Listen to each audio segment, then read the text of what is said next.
जय हिंद साथियों, नमस्कार। कैसे हो आप सभी? एक बार फिर से स्वागत है आप सभी का हमारे YouTube channel TKM educational platform पर।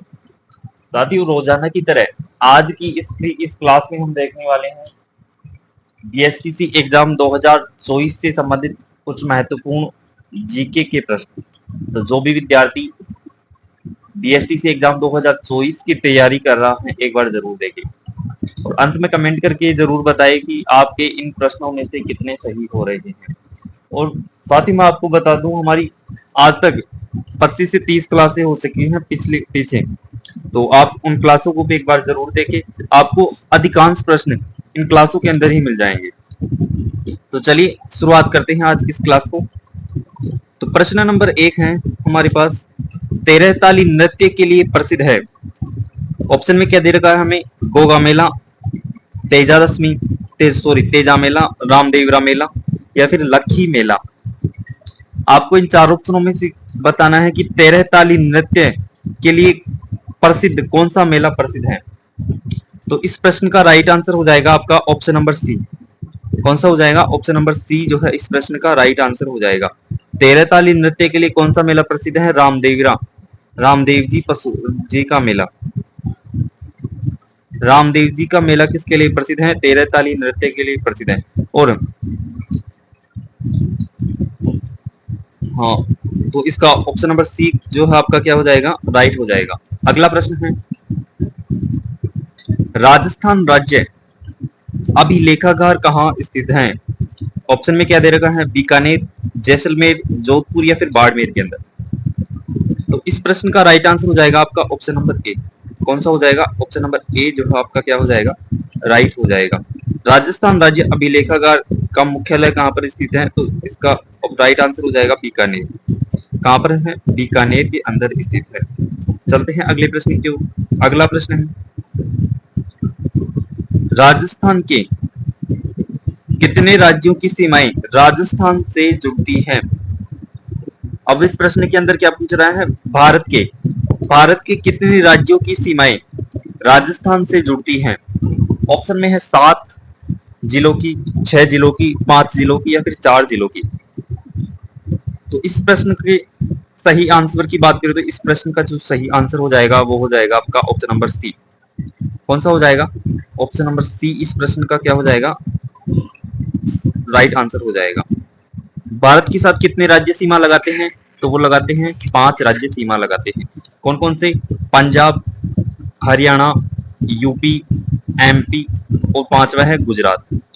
इन 5 राज्यों की सीमाएं लगती हैं किसके साथ? हमारे राजस्थान के साथ। ओके, जिसमें से न्यूनतम सीमा कौन सा लगाता है? पंजाब लगाता है। कितनी लगाता है? 89 किलोमीटर। और सर्वाधिक लगाता है एमपी कितनी लगाता है? 1600 किलोमीटर। ओके, तो इसका भी आपको क्या रखना है? ध्यान रखना है।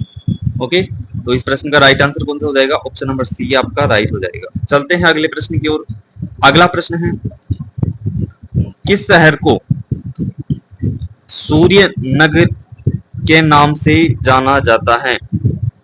यानी इसमें आपको क्या बताना है? इसमें ए नहीं है, सूर्य नगरी, यानी राजस्थान के किस जिले को सूर्य नगरी के नाम से जाना जाता है? जैसलमेर को, जोधपुर को, उदयपुर को या फिर भरतपुर को। तो इन चार ऑप्शनों में से आपको बताना है कि राजस्थान के किस शहर को सूर्य नगरी भी कहा जाता है। तो वो हो जाएगा आपका इस प्रश्न का राइट आंसर। तो ऑप्शन नंबर बी जो है इस प्रश्न का राइट आंसर हो जाएगा। सूर्य नगरी किस शहर को कहा जाता है? तो जोधपुर को कहा जाता है। किसे कहा जाता है? जोधपुर शहर को कहा जाता है। ओके, तो बी ऑप्शन आपका राइट हो जाएगा। इसके अलावा सूर्य नगरी कहा जाता है जोधपुर को, सन सिटी कहा जाता है। क्या कहा जाता है? सन सिटी कहा जाता है, ब्लू सिटी कहा जाता है, नीला शहर कहा जाता है। किसे कहा जाता है? जोधपुर को ही कहा जाता है। ओके, ये जोधपुर के उपनाम है। साथियों, क्वेश्चन नंबर 4 का राइट आंसर कौन सा हो जाएगा? Option number B. अगला प्रश्न है, प्रसिद्ध केला देवी मंदिर किस जिले में है? जयपुर के अंदर, सवाई माधोपुर के अंदर, धौलपुर के अंदर या फिर करौली के अंदर। तो केला देवी का प्रसिद्ध मंदिर की बात करें तो साथियों, केला देवी का प्रसिद्ध मंदिर हो जाएगा करौली के अंदर। केला देवी का मंदिर कहाँ पर स्थित है? करौली के अंदर स्थित है। ऑप्शन नंबर सी जो डी जो है आपका क्या हो जाएगा? राइट हो जाएगा। यानी करौली के श्री महावीर जी महाशिवरात्रि के दिन केला बहुत खाते हैं। यानी करौली के श्री महावीर जी का मंदिर भी कहाँ पर स्थित है? करौली के अंदर। महाशिवरात्रि पशु मेला भी कहाँ पर पड़ता है? करौली के अंदर। महाशिवरात्रि के दिन केले बहुत खाते हैं। क्या खाते हैं? केले बहुत खाते हैं। तो केला देवी का मंदिर भी कहाँ पर स्थित है? करौली के अंदर स्थित है। ओके, तो हमको इनका भी ध्यान रखना है। अगला प्रश्न है, चित्तौड़ का प्रसिद्ध विजय स्तंभ किसने बनवाया था? ऑप्शन में क्या दे रखा हमें? राणा कुंभा ने, राव रणमल ने, राणा हमीद ने या फिर राणा प्रताप ने। तो आपको इनमें बताना है आपको कि चित्तौड़गढ़ का प्रसिद्ध विजय स्तंभ किसने बनवाया था। तो इस प्रश्न का राइट आंसर हो जाएगा आपका ऑप्शन नंबर ए। कौन सा हो जाएगा? ऑप्शन नंबर ए जो है इस प्रश्न का राइट आंसर हो जाएगा। विजय स्तंभ का निर्माण किसने करवाया था? तो राणा कुंभा ने करवाया था। किसने करवाया था? महाराणा कुंभा ने करवाया था। चित्तौड़गढ़ विजय स्तंभ कहाँ पर स्थित है? चित्तौड़गढ़ दुर्ग के अंदर स्थित है। 9 मंजिला इमारत है। 9 मंजिला इमारत है और सारंगपुर विजय के उपलक्ष्य में इस दुर्ग का निर्माण करवाया था। एक युद्ध हुआ था सारंगपुर का युद्ध। सारंगपुर युद्ध की विजय के उपलक्ष्य में इस दुर्ग का निर्माण करवाया था राणा कुंभा ने। इसी के साथ ही चलते हैं अगले प्रश्न की ओर। अगला प्रश्न है, राजस्थान में जूनागढ़ किला कहां पर स्थित है? अलवर के अंदर, हनुमानगढ़ के अंदर, बूंदी के अंदर या फिर बीकानेर के अंदर। तो बात करें क्वेश्चन नंबर 7 के राइट आंसर की, तो इस प्रश्न का राइट आंसर हो जाएगा आपका ऑप्शन नंबर डी। जूनागढ़ किला किस जिले के अंदर स्थित है? वो आपका हो जाएगा बीकानेर के अंदर स्थित है। जूनागढ़ तो बीकानेर के अंदर स्थित है और इस किले के यानी इस किले के सूरज पोल के पास जयमलपुर फत्ता की हाथी पर सवार मूर्तियां लगी हुई है। ओके, तो ऑप्शन नंबर डी जो है इस प्रश्न का क्या हो जाएगा? राइट आंसर हो जाएगा। इसके अलावा साथियों अगर आपसे पूछ ले पटने तो कहाँ पर स्थित है, तो आपका हो जाएगा हनुमानगढ़ जिले के अंदर। ओके, इसके अलावा तो इस प्रश्न का राइट आंसर हो जाएगा जूनागढ़ दुर्ग कहाँ पर स्थित है? बीकानेर के अंदर स्थित है। इसे उत्तरगढ़ किवाड़ के नाम से भी जाना जाता है। इसे राती घाटी का किला भी कहा जाता है। किसे कहा जाता है? जूनागढ़ दुर्ग को कहा जाता है। अगला प्रश्न है,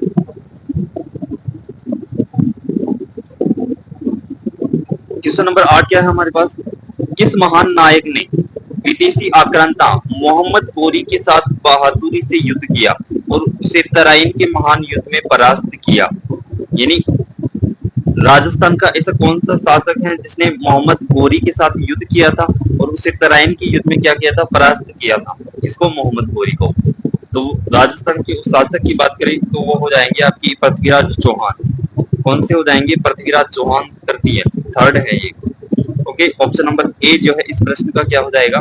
राइट आंसर हो जाएगा। साथियों बात करें तराइन के युद्ध की, तराइन का जो युद्ध हुआ था वह हुआ था 1191 ईस्वी के अंदर। 1191 ईस्वी के अंदर तराइन का प्रथम युद्ध हुआ था और 1192 ईस्वी के अंदर हुआ था तराइन का द्वितीय युद्ध। दोनों युद्ध किन किन के मध्य हुए थे? एक तरफ कौन था? मोहम्मद गोरी और दूसरा तरफ कौन था? पृथ्वीराज चौहान।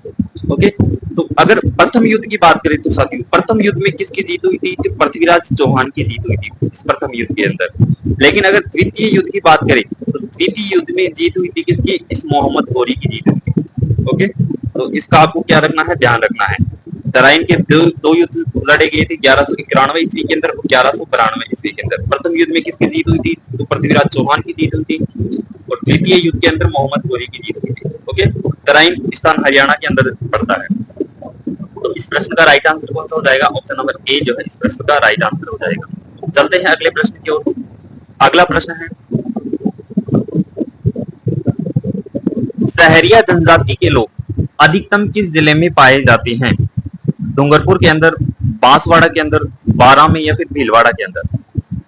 तो बात करें सहरिया जनजाति के लोगों की, सहरिया जनजाति के लोग सर्वाधिक पाए जाते हैं बारां जिले के अंदर। कहां पर? सहरिया बारां के अंदर और गरासिया सिरोही के अंदर सर्वाधिक पाए जाते हैं। ओके, तो ऑप्शन नंबर सी जो है इस प्रश्न का राइट आंसर हो जाएगा। अगला प्रश्न है, कौन सी एक नदी पश्चिमी राजस्थान में भी बहती है? यानी इस प्रश्न के अंदर क्या पूछ रहा है कि ऐसी कौन सी नदी है जो पश्चिमी राजस्थान के अंदर प्रवाहित होती है या फिर बहती है। ऑप्शन में क्या दे रखा है हमें, बनास नदी, बाणगंगा नदी, चंबल नदी या फिर लूणी नदी। तो इन चार ऑप्शनों में से आपको बताना है कौन सी नदी पश्चिमी राजस्थान के अंदर प्रवाहित होती है। साथियों वैसे तो पश्चिमी राजस्थान के अंदर बहुत सी नदियां प्रवाहित होती हैं, लेकिन आपको ऑप्शन के हिसाब से उत्तर देना है प्रश्न का। तो इस प्रश्न का जो राइट आंसर हो जाएगा वो हो जाएगा आपका ऑप्शन नंबर डी। कौन सी नदी पश्चिमी राजस्थान के अंदर प्रवाहित होती है, लूणी नदी पश्चिमी राजस्थान के अंदर प्रवाहित होती है।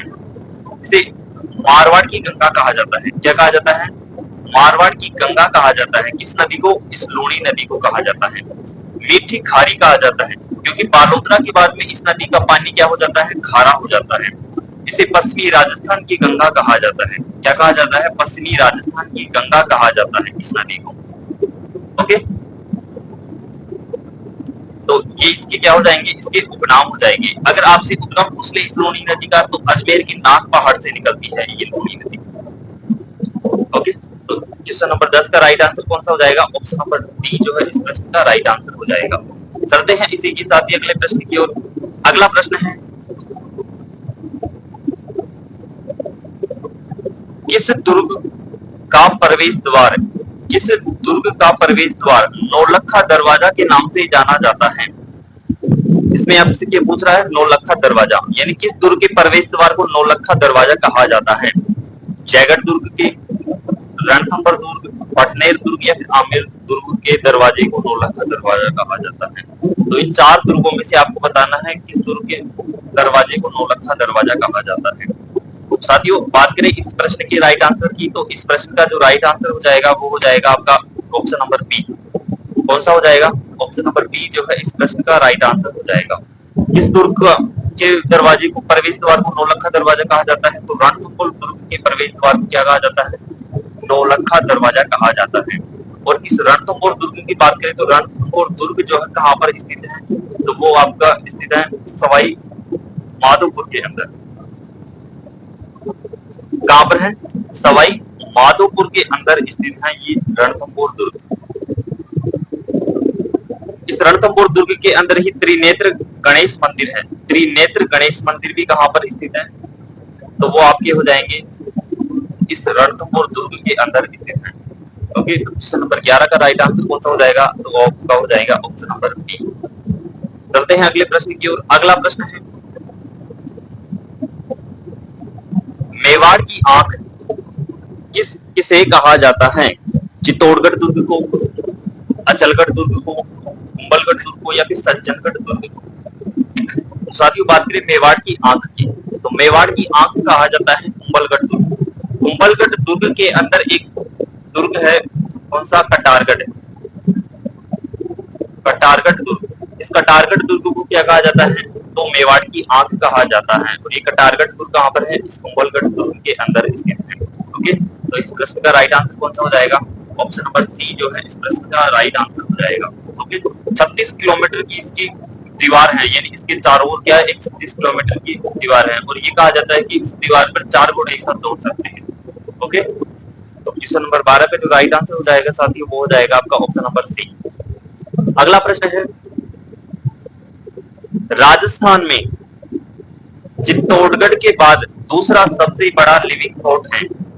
पटनेर, आमेर, कुंभलगढ़ या फिर जैसलमेर। इन चार ऑप्शनों में से आपको बताना है किस दुर्ग को चित्तौड़गढ़ दुर्ग के बाद में दूसरा लिविंग फोर्ट कहा जाता है। यानी दूसरा चित्तौड़गढ़ दुर्ग के बाद में राजस्थान का दूसरा सबसे बड़ा लिविंग फोर्ट कौन सा है। तो इस प्रश्न का राइट आंसर हो जाएगा वो हो जाएगा आपका ऑप्शन नंबर डी। कौन सा हो जाएगा, ऑप्शन नंबर डी जो है इस प्रश्न का राइट आंसर हो जाएगा। चित्तौड़गढ़ दुर्ग के बाद में दूसरा सबसे बड़ा लिविंग फोर्ट कौन सा है, तो वो आपका हो जाएगा जैसलमेर दुर्ग। और जैसलमेर दुर्ग कहां पर स्थित है, तो जैसलमेर के अंदर स्थित है। इसे सोनार किला भी कहा जाता है।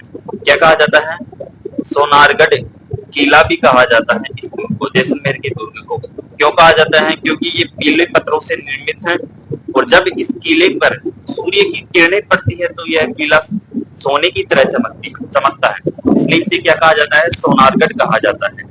और ये जो सोनारगढ़ है, चित्तौड़गढ़ दुर्ग के बाद में दूसरा सबसे बड़ा लिविंग फोर्ट है।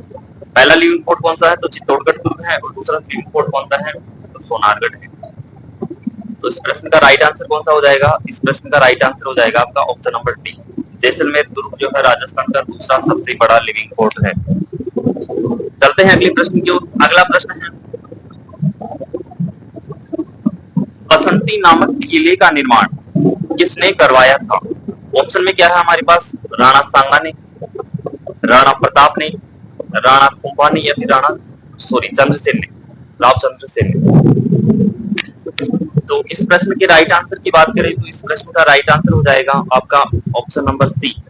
कौन सा हो जाएगा? ऑप्शन नंबर सी जो है इस प्रश्न का राइट आंसर हो जाएगा। बसंती नामक किले का निर्माण किसने करवाया था? तो राणा कुंभा ने करवाया था। साथियों, आपको क्या ध्यान रखना है, अब कुंभा की बारी है, अब कुंभा की बारी है। यानी अचलगढ़ और बसंतगढ़, अचलगढ़ और बसंतगढ़ इन दोनों दुर्गों का पुनर्निर्माण किसने करवाया था? तो कुंभा ने करवाया था। ओके, इसके अलावा कुंभलगढ़, भौमट, मचान और बैराट इन दुर्गों का निर्माण भी किसने करवाया था? तो महाराणा कुंभा ने करवाया था। ओके, तो इस प्रश्न का राइट आंसर कौन सा हो जाएगा? आपका ऑप्शन नंबर सी जो है आपका राइट हो जाएगा। इसके अलावा साथियों एक प्रश्न एग्जाम के अंदर पूछा गया था। क्या पूछा गया था कि कला व स्थापत्य कला का जनक किसे कहा जाता है? कला व स्थापत्य कला का जनक, स्थापत्य कला का जनक किसे कहा जाता है? तो स्थापत्य कला का जनक किसे कहा जाता है? तो राणा कुंभा को कहा जाता है। क्या किसे कहा जाता है? राणा कुंभा को कहा जाता है। ओके, इसके बाद इसी के साथ ही चलते हैं अगले प्रश्न की ओर। अगला प्रश्न है, एकीकरण के किस चरण में अलवर को राजधानी बनाया गया? प्रथम चरण के अंदर, द्वितीय चरण के अंदर, तृतीय चरण के अंदर, या चतुर्थ चरण के अंदर? तो इस प्रश्न के अंदर आपको बताना है अलवर को राजधानी एकीकरण के किस चरण में बनाया गया था। इस प्रश्न का राइट आंसर है ऑप्शन नंबर ए। कौन सा है? ऑप्शन नंबर ए जो है इस प्रश्न का राइट आंसर हो जाएगा। अलवर को किस चरण में राजधानी बनाया गया था? एकीकरण के प्रथम चरण में राजधानी बनाया गया था। बात करें एकीकरण के प्रथम चरण की, तो एकीकरण का प्रथम चरण कब हुआ था? तो 18 मार्च 1948 को, 1948 को एकीकरण के प्रथम चरण का उद्घाटन किया गया। ओके, और इसमें 4 रियासतों को शामिल किया गया था प्रथम चरण के अंदर। इस प्रथम चरण के अंदर राजस्थान की 4 रियासतों को शामिल किया गया था, ए, बी, सी और डी। अलवर, भरतपुर, करौली और धौलपुर, इन 4 रियासतों को शामिल किया गया था। इसमें से अलवर को क्या बनाया गया था? एकीकरण के प्रथम चरण की राजधानी बनाया गया था। ओके, इस प्रश्न का राइट आंसर कौन सा हो जाएगा? ऑप्शन नंबर ए जो है इस प्रश्न का राइट आंसर हो जाएगा। ओके, बात करें द्वितीय चरण की, तो द्वितीय चरण में की रियासतों को किस प्रकार से याद कर सकते हैं? बापू, झाड़ू, ईको, प्रसाटू, यानी बा से बांसवाड़ा, बू से बूंदी, जा से झालावाड़, डू से डूंगरपुर, की से किशनगढ़, को से कोटा, प्रसाटो यानी प्र से प्रतापगढ़, सा से शाहपुरा और तो से टोंक। इन रियासतों को एकीकरण के द्वितीय चरण के अंदर शामिल किया गया था। ओके, तीसरे चरण के अंदर उदयपुर को और चतुर्थ चरण के अंदर राजस्थान की बड़ी रियासतें, 4 बड़ी रियासतों को शामिल किया गया था, जयपुर, जोधपुर, जैसलमेर और बीकानेर। ओके, तो क्वेश्चन नंबर 15 का राइट आंसर कौन सा हो जाएगा? ऑप्शन नंबर ए जो है इस प्रश्न का राइट आंसर हो जाएगा। तो अब आपके लिए एक प्रश्न है, आपको क्या बताना है कि चतुर्थ चरण का प्रधानमंत्री किसे बनाया गया था? चतुर्थ चरण का प्रधानमंत्री, पीएम, प्रधानमंत्री किसे बनाया गया था? तो इस प्रश्न का आपको जवाब देना है कमेंट के अंदर। ओके, तो साथियों ये थी बीएसटी से एग्जाम 2024 से संबंधित कुछ महत्वपूर्ण प्रश्न। तो एक बार इस क्लास को आप जरूर देखें और अंत तक देखें। अंत में कमेंट करके ये जरूर बताएं कि आपके इन प्रश्नों में से कितने सही हो रहे हैं आपको। और मैं बता दूं आपको अधिकांश प्रश्न एग्जाम के अंदर हमारी इन क्लासों के अंदर से ही मिल जाएंगे। और एग्जाम से पहले हम हमारी 2-3 क्लासें, मैराथन क्लासें भी होगी 3-4 घंटे की, तो अधिकांश प्रश्न इनमें से मिल जाएंगे आपको। तो साथियों आज के लिए इतना ही, मिलते हैं अगली वीडियो के अंदर। अगर आपको वीडियो अच्छा लगे तो वीडियो को लाइक करें, शेयर करें और चैनल को सब्सक्राइब जरूर करें। धन्यवाद।